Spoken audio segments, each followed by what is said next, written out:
Rams house. Welcome into another episode of the Rams Report by Chat Sports. Today, we are breaking down some Rams rumors. The Rams are being connected to yet another blockbuster trade opportunity, this time for Eagles receiver A.J. Brown.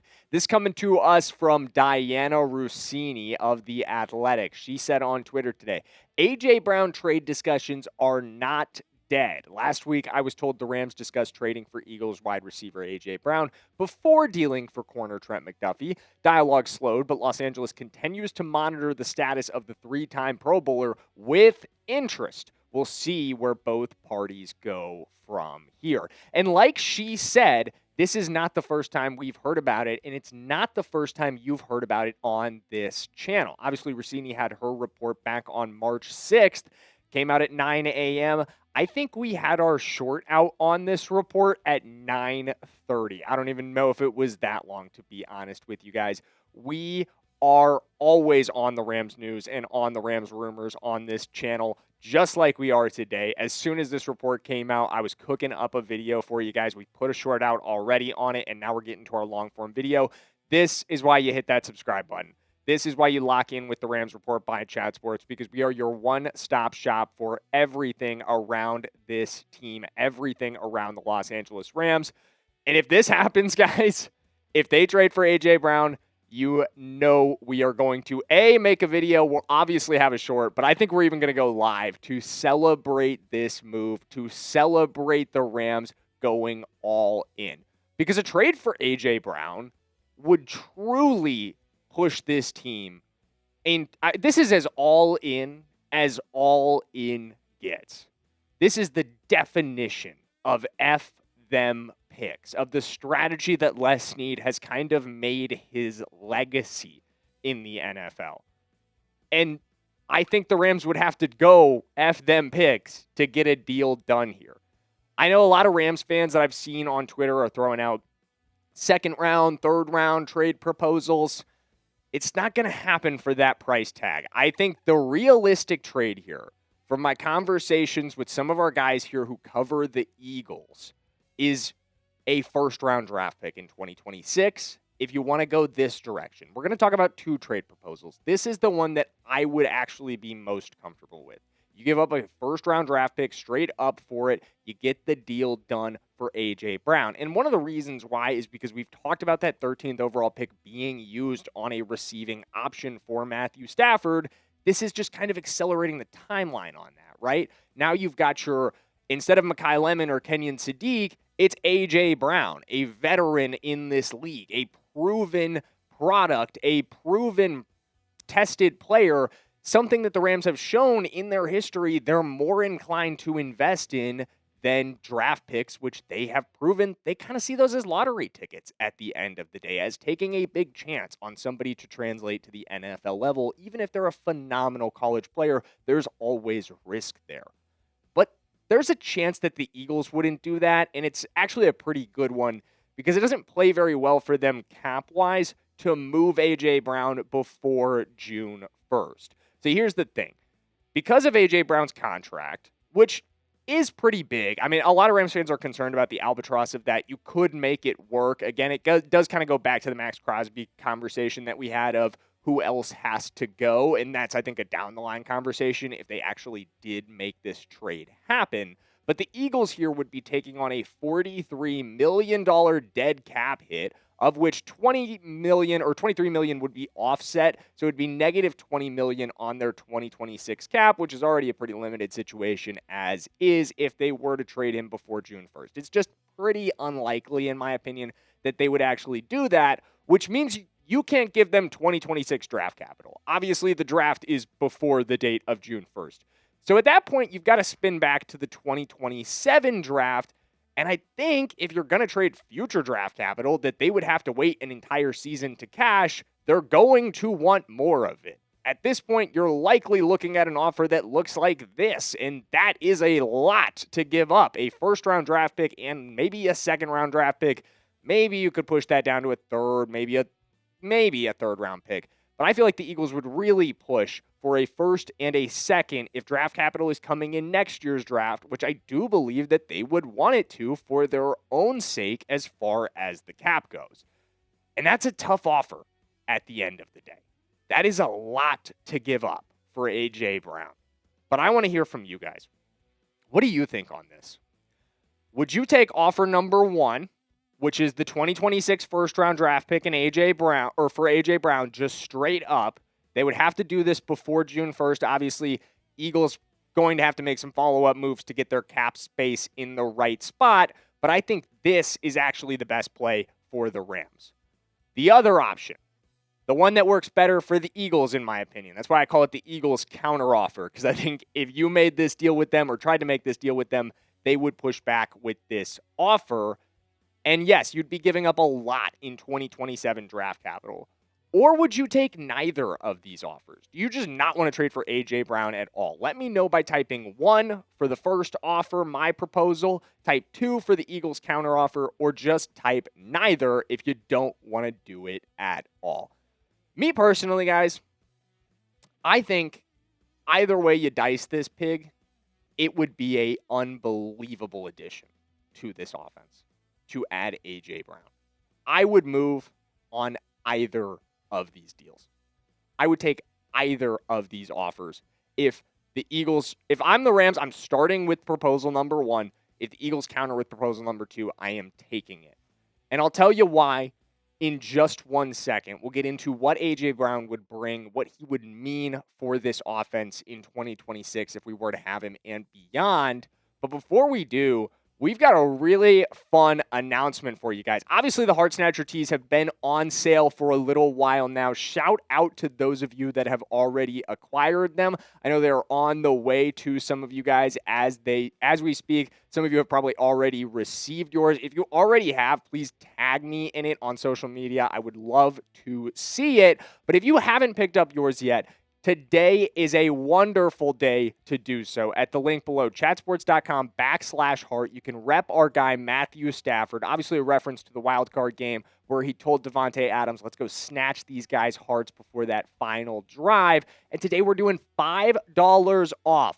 $5 off of everything on the store. So if there's anything else you like that you want to pick up, a great day to do it. But obviously snag our Heart Snatcher shirt, rep the Rams. $5 off until 4 p.m. Pacific time or 6 p.m. Central time, depending on where you are located. But one more time, that is $5 off of everything at the chatsports.com store, including our Heart Snatcher shirt.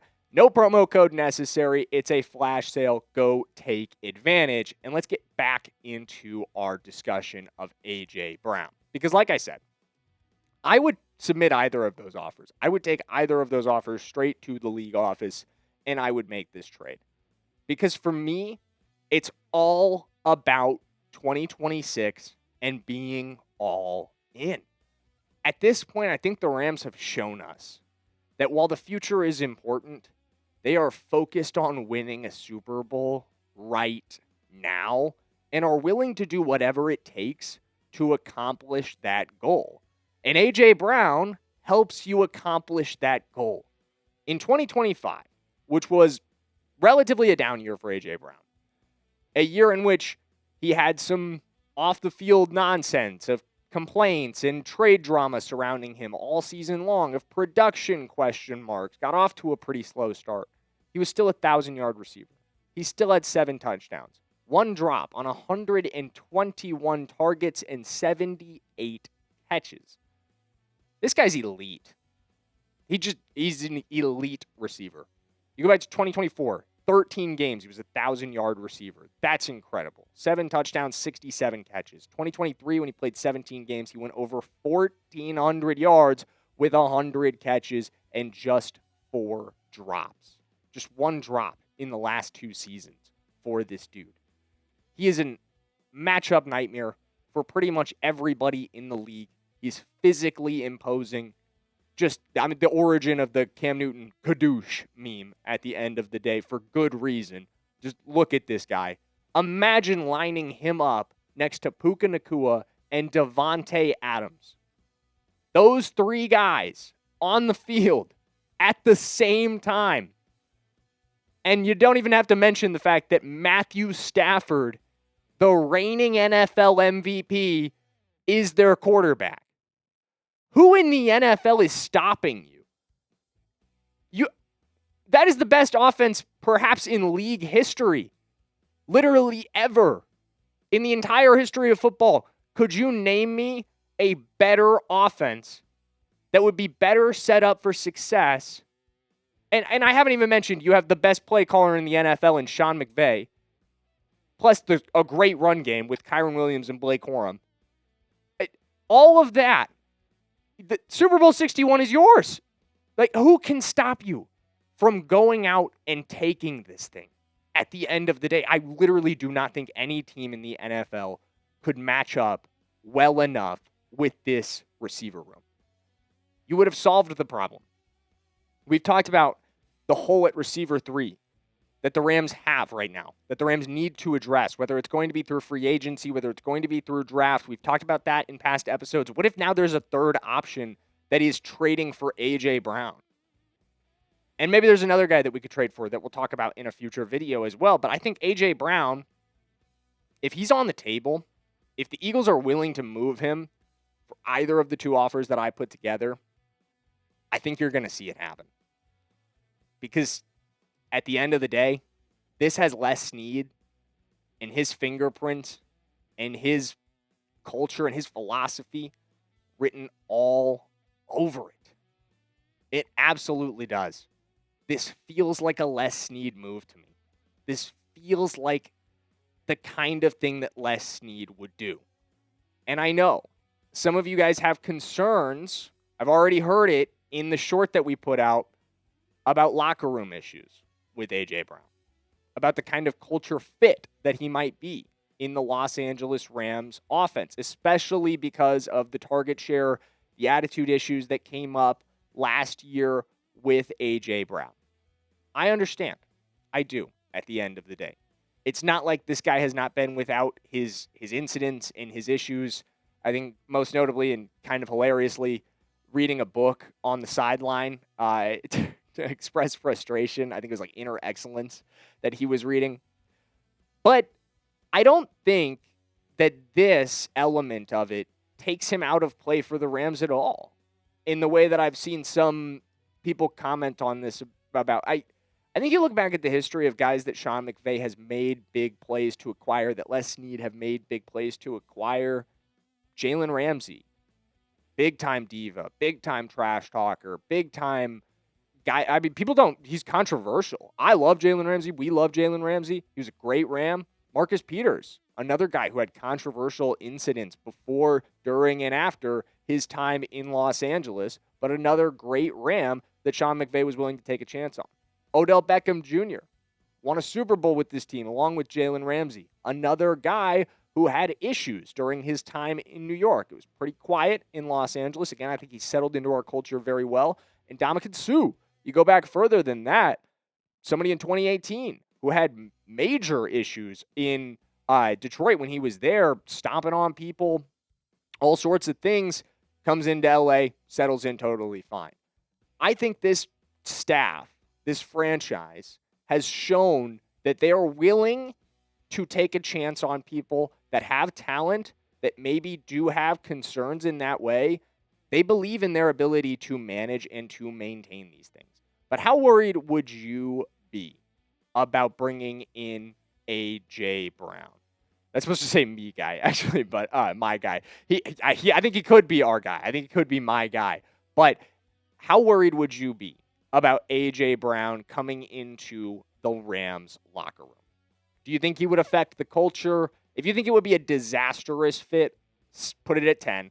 If you think he would be a great fit, if you think he would really settle in nicely, help us go out and try to win a Super Bowl next year, put it at 1. Let me know, how worried would you be about A.J. Brown's fit in the Los Angeles Rams locker room culture?